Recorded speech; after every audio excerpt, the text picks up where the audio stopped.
Thank you all for coming out today.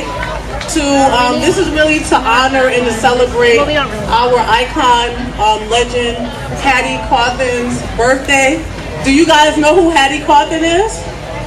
Does anyone know who Hattie Cawthon is? Tell us. Okay. Tell us. Well, Hattie Cawthon, she was a woman that moved here from a rural area in the South, Virginia, Plymouth, Virginia. And when she came here to Bedford-Stuyvesant at that time, it was literally a concrete jungle that lacked trees. And being that she was from rural Virginia, she knew the importance of having trees in the community as far as oxygen and other benefits of having trees in the community. So because she didn't like how the community looked, she took it upon herself to just start beautifying her community, and she actually spawned an environmental movement.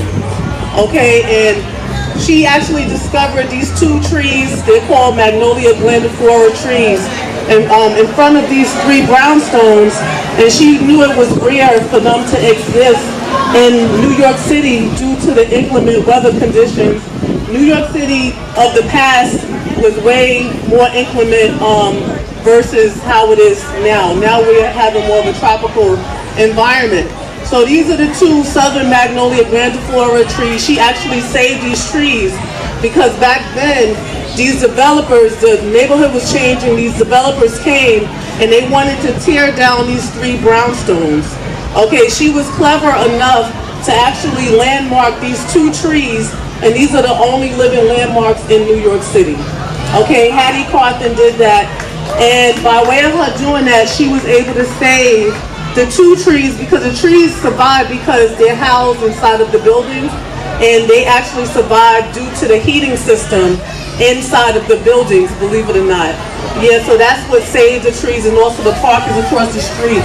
So because they're landmarked, they could not tear down these buildings. Then she found an entrepreneur in the community who put up $400, believe it or not, for each of these brownstones, and he purchased each of these brownstones, and they formed what is called the Magnolia Tree Earth Center. Okay? So these three brownstones are not just three brownstones. This is the Magnolia Tree Earth Center, and it was actually formed because Hattie Cawthon was a woman of vision. She was a forward thinker, and she knew that her community needed a safe space to have ecological studies. So the center was formed and founded so that we could utilize this center to teach people really about being resourceful, about living off the land. That's what this is about. One would have to go to the government for a handout. They have to go to the government yourself by just being a resourceful person. Okay. Also, this is what she was about as far as going to the community, bringing the community together. She was a connector to teach the community that when we work together, everyone thrives, which is very important. Now we live in a time where we don't have many community centers, and it shows. I grew up in a community center, actually right down the block, the Salvation Army.